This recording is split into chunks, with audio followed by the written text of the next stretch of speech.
Amém. Poder sentar, amados irmãos? Nós vamos refletir na palavra de Deus. Convido você a abrir 1 Coríntios capítulo 2, do versículo 1 ao versículo 16. Eu quero falar sobre um assunto que talvez seja muito comum a nós.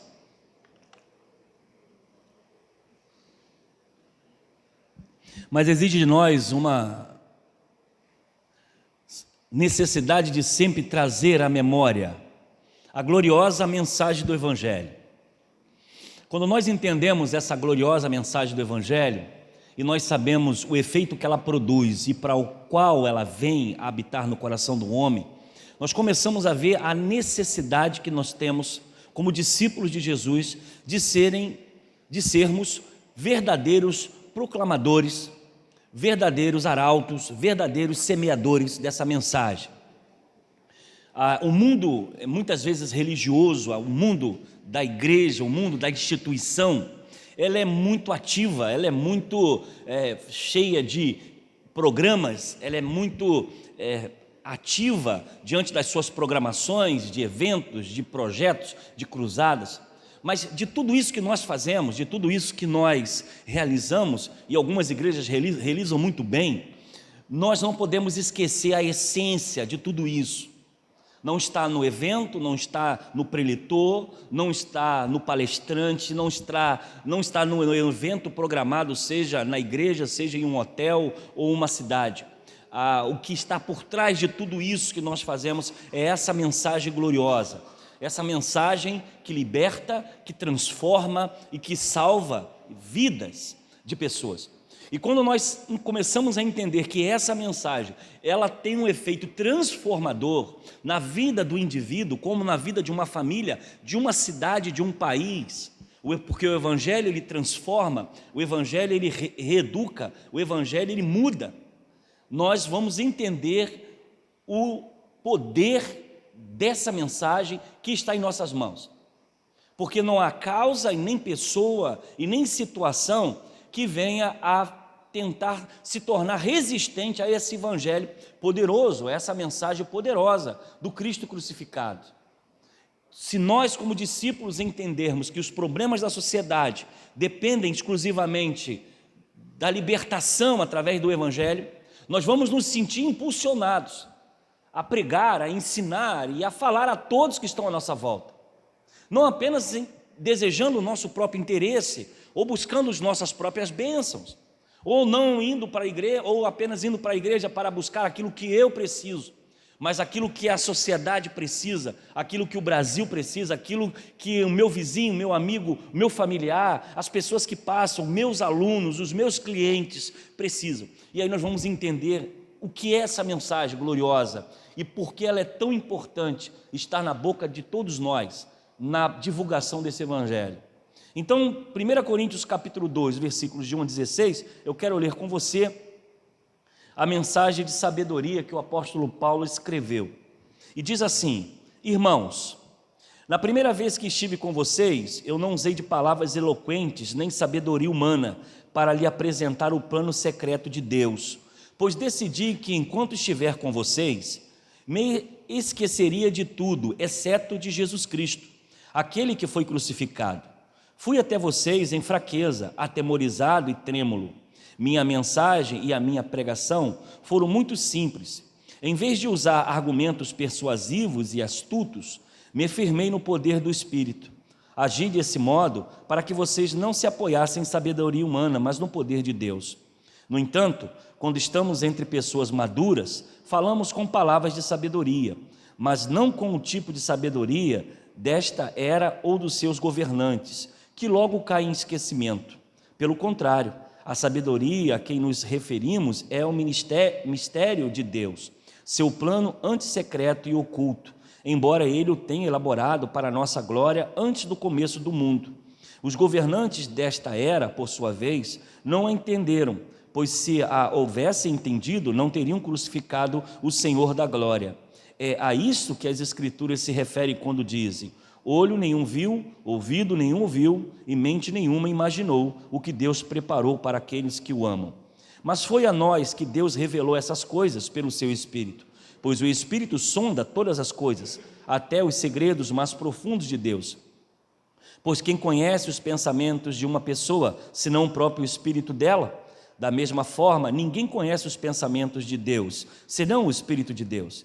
E nós recebemos o Espírito de Deus, e não o espírito deste mundo, para que conheçamos as coisas maravilhosas que Deus nos tem dado gratuitamente. Quando lhe dissemos isso, não empregamos palavras vindo de sabedoria humana, mas de palavras que nos foram enviadas pelo Espírito, explicando verdades espirituais às pessoas espirituais. Mas o homem natural não aceita as verdades do Espírito de Deus, elas lhe parecem loucura, e ele não consegue entendê-las, pois apenas quem é espiritual consegue avaliar corretamente o que diz o Espírito. Quem é espiritual pode avaliar todas as coisas, mas ele próprio não pode ser avaliado por outro. Pois, quem conhece os pensamentos do Senhor? Quem sabe o suficiente para o instruí-lo? Mas nós temos a mente de Cristo. Que o Senhor nos abençoe com a sua palavra nessa manhã. Corinto era uma das mais importantes cidades onde os filósofos gregos se concentravam.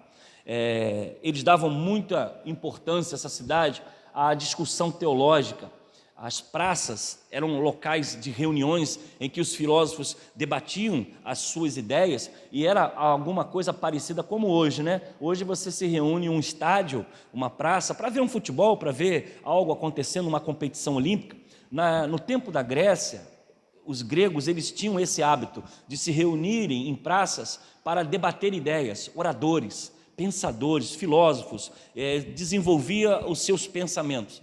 E os gregos, havia muita filosofia, havia muito pensamento.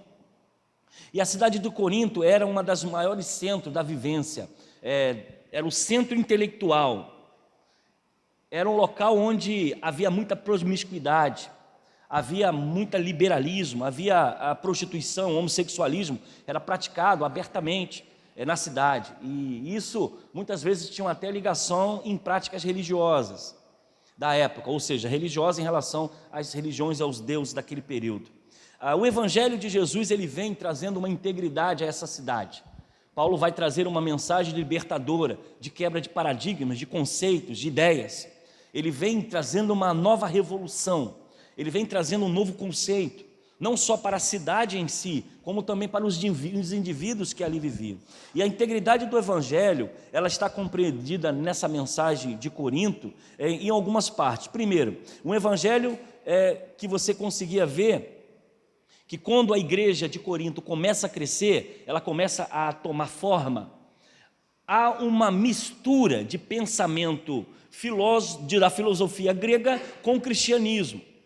Paulo começa então a trazer uma doutrina para purificar a igreja no seu pensamento real. Havia os crentes filósofos que estavam vivendo na Grécia naquele tempo começam a participar da igreja. E a mensagem do Evangelho do Cristo crucificado começa a se misturar um pouco com a filosofia da época. Havia uma mistura doutrinária confusa. Pense comigo, naquele tempo não existia igreja instituída, não existiam pastores treinados, não existia congressos de avivamento, de crescimento e de conhecimento. Era uma igreja que começa do nada. Alguém ouviu a mensagem de Jesus, se batiza e agora começa a se reunir nas casas. E não existia a Bíblia, porque o único livro que eles tinham é o Velho Testamento. Eles não tinham treinamento, não tinham conhecimento, não tinham equipamento. E esses novos crentes começam a fazer parte da igreja, trazendo os seus costumes, a sua visão de mundo, a sua filosofia, as suas práticas. E o Evangelho começa a se misturar. Começa a haver um sincretismo religioso, uma atração de ideologias confusas viverem dentro da igreja. E não é diferente hoje. Se nós olharmos um pouco o que esse Evangelho, na época grega, começa a existir, nós vemos que o Evangelho estava misturado um pouco com filosofia, que é o liberalismo. E hoje nós temos o liberalismo teológico. Por exemplo, ver o Evangelho misturado um pouco com ideologias políticas. Hoje, nós encontramos lá, por exemplo, a teologia da libertação, que ela pensa num contexto mais social do que espiritual. Eu acredito que o homem tem que ser trabalhado num todo, corpo, alma e espírito. Ele precisa de ser liberto espiritualmente, ele precisa ser liberto intelectualmente, ele precisa ser liberto também fisicamente. Ele precisa da palavra, mas ele precisa também do pão para comer. Ele precisa do evangelho, mas ele precisa também do cuidado pastoral, do cuidado da igreja.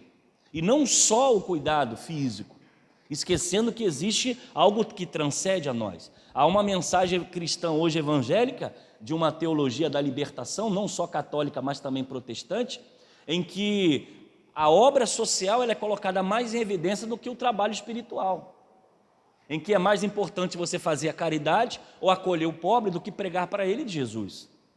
E é uma confusão, e naquele tempo havia essas confusões também. Por exemplo, um evangelho misturado com a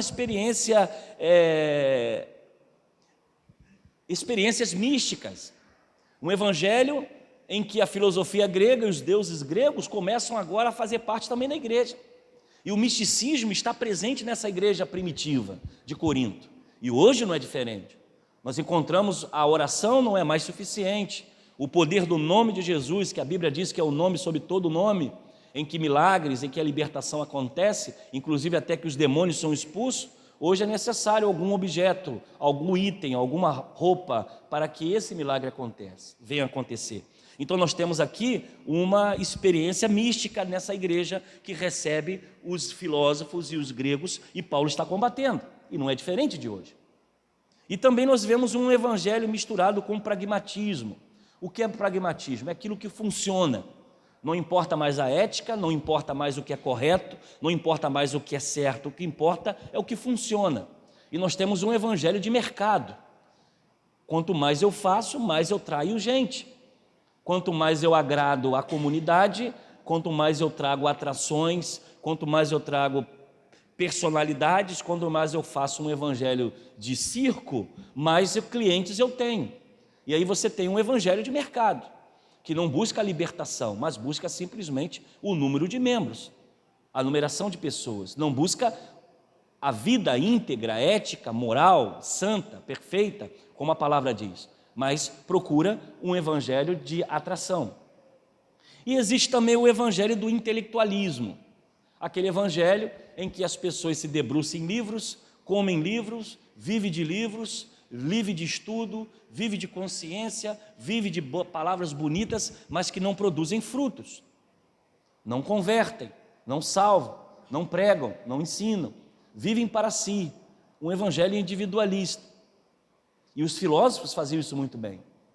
Então Paulo vai trazer essa mensagem de Corinto, combatendo uma igreja que ela é muito parecida com a de hoje, e nós precisamos pensar sobre isso. E o primeiro pensamento que eu quero trazer é que para corrigir esses problemas expostos por apóstolo Paulo, fundamentais ao evangelho, nós temos 3 pontos que precisamos pensar hoje. Primeiro, que o evangelho, ele centraliza-se na morte de Cristo. O evangelho não é a denominação, não é a doutrina que você escolheu, seja ela monarquista, calvinista, arminiana, liberal, universalista. Não é a visão da sua igreja, assembleia, batista, pentecostal, presbiteriana, metodista. O evangelho está na morte de Cristo. A essência do evangelho não está nos nossos rótulos, não está na nossa visão doutrinária, filosófica, ela não está naquilo que você acha. Ela está na centralidade da morte de Cristo. E aí nós vamos ver do versículo 1 ao versículo 5, ele falando exatamente isso. E trazendo essa visão, Paulo relembra em Coríntios o conteúdo do evangelho. O que é evangelho para nós? Qual é o sentido do evangelho? A capital filosófica que Paulo está pregando, ela precisava entender que não é nos pensamentos dos filósofos, mas sim na centralidade da cruz de Cristo. Algumas pessoas vão dizer que a hermenêutica é a interpretação do texto. A interpretação do evangelho, ela tem que ser em Cristo, e não em líderes, e não em pensamentos de teólogos, e não em pensamentos de autores, mas ela deve vir definitivamente através de uma doutrina centrada em Cristo. O cristianismo é baseado como Cristo-centro, e não os seus formuladores. Isso nós precisamos, que agora já vencemos bem, aquela idolatria denominacional, Havia no passado uma idolatria denominacional de que alguns batiam no peito e diziam quem eram e se vangloriavam disso. Nós estamos acompanhando agora pela internet algumas discussões de alguns pastores que se submetem a isso, de querer discutir doutrinas, de querer discutir pensamentos que há mais de 500 anos a igreja discute e até hoje não chegaram a uma conclusão. Ir para a internet se ofender, ir para a internet fazer chacota por causa de pensamentos humanos que destroem, que não unem, que não somam e se submetem a isso, esquecendo que a centralidade do cristianismo é a cruz de Cristo. Paulo vai falar exatamente isso. A mensagem da cruz ela é o escândalo para os judeus e loucura para os gregos, mas para nós é o poder de Deus. É a essência do Evangelho, é a libertação do Evangelho. O Cristo crucificado que se encarna, o Deus que se faz homem, é a nossa mensagem central. É a alegria maior de você falar para alguém que está perdido e dizer: meu irmão, a sua vida está indo de mal a pior, você está num poço de depressão, você está no fundo do poço pensando até em tirar a sua vida, mas olha, houve alguém que tirou a sua vida por você, houve alguém que sofreu por você. Ninguém me ama, ninguém me quer, mas há alguém que ama, há alguém que se importou com você, e essa mensagem é a mensagem que restaura, que transforma, é a mensagem que Paulo vai trazer a Corinto, dizendo exatamente isso, que a centralidade não é a filosofia ou a sabedoria, mas é a cruz de Cristo. Loucura simplesmente escândalo para os judeus e loucura para os gregos, mas para nós o poder de Deus revelado em Cristo Jesus. Paulo, diante da sua exposição, ele vai rebuscar o pensamento humano. Então eu quero trazer agora nessa manhã para os irmãos o seguinte: você está numa igreja batista, que prega o Evangelho, que ensina, tenta seguir os ensinamentos principais da palavra de Deus, mas o nosso foco da mensagem, o que nos motiva a trazer pessoas aqui, o que é preciso você sair da sua casa e convidar alguém, abrir o seu carro para trazer alguém, ou pegar o seu telefone e ligar: olha, eu tenho uma palavra de Deus para a sua vida hoje. O que nos motiva, irmãos, e o que deve nos motivar, não é aumentar o número de membros, não é abrir essa porta para que tenhamos cultos alegres que satisfaçam o nosso ego, não, é dizer o seguinte: o mundo está perdido e caminha para a destruição, você tem a mensagem restauradora, e essa mensagem é a cruz de Cristo que veio buscar e salvar os que se havia perdido. Paulo relembra aos Coríntios a sua mensagem de pregar o Evangelho. Ele diz: olha, eu esqueci de tudo menos de quem é Jesus Cristo. Eu fui ter convosco e deixei tudo para trás. Eu não vim falar aqui de isso, de A, de B, de C. Eu vim aqui, esqueci de tudo, mas eu vim principalmente para trazer e decidir, exceto Cristo, aquele que foi crucificado. A mensagem de Paulo central é Cristo crucificado.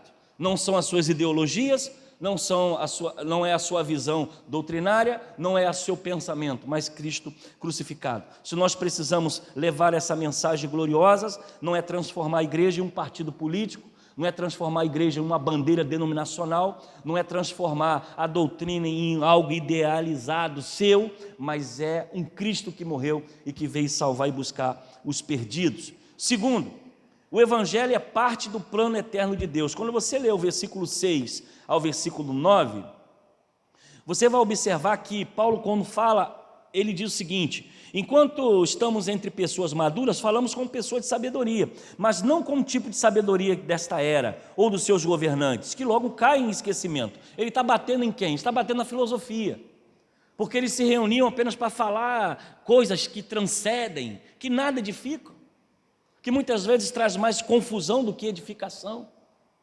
Ele vai dizer que o Evangelho é parte dos planos eternos de Deus. O Evangelho é a sabedoria de Deus. Jesus Cristo crucificado é a sabedoria de Deus. E a verdadeira sabedoria, que seria sofia, não é a filosofia. A verdadeira sofia de filosofia é o Evangelho. Esse é a nossa bandeira como cristãos. Infelizmente, nós às vezes encontramos pessoas que se degradiam por questões de doutrina, brigam com assembleano briga com batista, até que diminuiu muito. Antigamente era impossível um batista pregar numa Assembleia de Deus que diziam que nós não tínhamos o Espírito Santo. Outro tempo, um pentecostal vir pregar numa igreja batista era difícil, porque o camarada ia falar em línguas e ia escandalizar todo mundo. E a gente ficava nessas periferias, esquecendo da essência maior, e graças a Deus essas coisas foram rompidas, foram quebradas. E Paulo está exatamente confrontando essa igreja de Corinto, que está cheia de filósofos entendidos, mas que estavam perdendo a essência de quem era o Evangelho. O Evangelho é parte do plano de Deus, é a origem da verdadeira sabedoria. Ela não procede de homens, Paulo vai dizer, mas ela procede de Deus. Então é uma mensagem que vem de Deus para que você propague, não para que você modifique ou para que você venha adaptar conforme o seu gosto. Essa era a visão do apóstolo Paulo. E terceiro, o Evangelho é revelado pelo Espírito. Então ele vai dizer que nós somos portadores da palavra, mas a revelação é de Deus. A revelação é do Espírito, é Ele que produz em nós simplesmente o conhecimento, a capacidade. O Espírito habita no crente, ele vai dizer no versículo 12, né? Ele habita no crente, então ele está dentro de nós. Então o que eu quero dizer com isso, irmãos? Há muita gente que se preocupa, como é que eu vou falar? Vão fazer pergunta, eu não sei responder, eu não fiz curso de teologia, eu não sei. Meu irmão, o que nós temos que falar é quem é Cristo em nós. O que Jesus é para você. Pastor, eu tive com uma pessoa, está passando por uma situação assim, o senhor pode ir lá dar um jeitinho? Posso lá ajudar, tentar dar uma palavra amiga, mas o Espírito está em você. A autoridade está em você, o conhecimento da graça está em você. E esse compartilhar, irmãos, é simplesmente falar daquilo que Cristo é em nós. Quem é Cristo em você para que você leve a palavra ao seu aluno, ao seu cliente, àquele que passa à sua porta?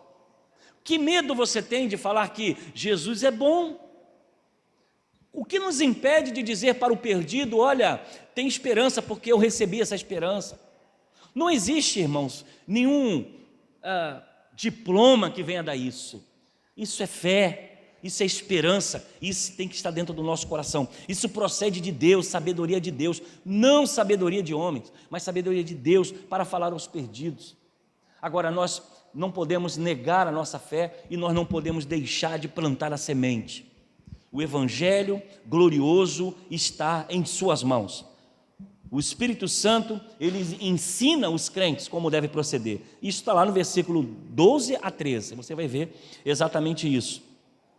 Olha o que diz o texto: e nós recebemos o Espírito de Deus, e não o espírito deste mundo, para que conheçamos as coisas maravilhosas que Deus nos tem dado gratuitamente. Nós recebemos de Deus o Espírito, e Ele nos dá essa sabedoria para reconhecermos a sua grandeza. E o que nós vamos fechar essa reflexão nessa manhã, para que você possa ir para casa? Meu irmão, você é portador de uma mensagem poderosa. Você é portador de uma mensagem, diz o texto, glorioso. Essa mensagem que você se acha incapacitado de levar, o Espírito que habita em você, o Espírito que lhe dá entendimento, é o que move a sua vida para levar a mensagem aos perdidos. Sabe o que nos impede de evangelizar? Sabe o que nos impede muitas vezes de abrir nossa casa, de falar de Deus para algumas pessoas? Algumas vezes é a timidez, outras vezes é o medo e a insegurança. A gente que tem até capacidade de defender a sua tese, o seu pensamento, mas ela é intimidada pelo outro. Irmãos, a mensagem gloriosa do Evangelho está nas mãos da igreja. A transformação do nosso país, da nossa cidade, das vidas que estão se perdendo, de pessoas que estão tirando a sua vida, ela está nas suas mãos através da mensagem gloriosa do Espírito Santo de Deus, que nos dá sabedoria e inteligência para fazer. O que nós não podemos, e isso Deus não vai fazer, é que você tenha a liberdade de fazer ou não fazer. Você tem o livre-arbítrio de ir ou não ir, de falar ou não falar, de abençoar a vida de alguém ou não abençoar, porque essa missão Ele deu a nós, não deu a anjos, a pregar o Evangelho. a libertar os cativos. A autoridade Ele nos deu. Ele deu o seu nome, Ele deu o seu Espírito e Ele nos deu os dons. Mas o ir, o se disponibilizar, o abrir tempo na agenda, o abrir, eu preciso cuidar de alguém, isso só depende de você. Só depende de cada um de nós. Que o Senhor nos ajude a levarmos essa mensagem gloriosa.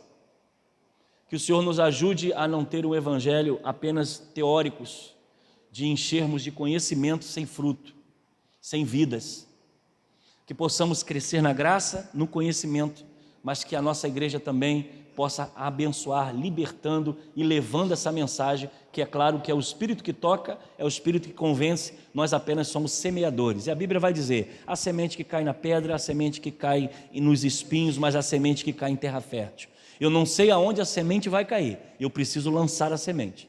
Agora, quem vai dar o crescimento é o Espírito Santo de Deus. Que você seja bênção, que você tenha a autoridade de Deus para fazer a diferença, que você seja um instrumento para libertar os cativos, através do nome santo de Jesus. E que o Senhor nos ajude a cumprir essa missão, porque essa missão foi dada a nós, como igreja, a você como membro, de levar esse evangelho glorioso, e que nós possamos cumprir essa missão, não perdendo o foco de que é o Senhor que nos dá essa oportunidade. Senhor, nós rendemos graças, sabemos da responsabilidade que está em nossas mãos, entendemos a Tua palavra quando diz, estive doente e não foste me ver, estive preso e não foste me visitar, estava nu e nos vestiste, estava doente e não me visitaste. Ó Deus, nós sabemos da responsabilidade de nós, como discípulos Teus, de ensinar e de pregar a Tua palavra. Isso está, ó Deus, muito claro no Evangelho, que somos portadores de uma mensagem poderosa para libertar, para gerar esperança e paz. Que o Teu Espírito nos incomode, de tal forma, Deus, que não nos deixe sossegados, enquanto essa mensagem não for levada aos perdidos. Levanta, Deus, no meio de nós, homens e mulheres com autoridade dos céus, para abençoar esses homens e mulheres que estão na escuridão e precisam da luz de Jesus. Nos dê, ó Deus, autoridade, tira a nossa timidez, tira, Senhor, de nós tudo aquilo que possa impedir que Teu Espírito venha a gerar vidas, mas nos ajuda, ó Deus, a sermos árvores frutíferas na Tua casa, que os frutos venham do Senhor, a começar na mudança de nossa vida. Toma a Tua igreja em Tuas mãos, que cada visitante que aqui entre possa se sentir acolhidas primeiro pelo Senhor, abraçados pelo Teu Espírito, tocados, ó Deus, pela Tua graça, e que se sintam, ó Deus, num ambiente familiar, num ambiente de amor mútuo, num ambiente de perdão, num ambiente, ó Deus, de amizade, e que possam sentir nesse lugar, ó Deus, um ambiente poderoso do Teu Evangelho. Perdoa os nossos pecados, guarda, Deus, a nossa vida, nos abençoa nesse domingo, e que logo mais à noite Tu continue a falar ao nosso coração. É no nome de Jesus que eu oro e Te agradeço. Amém.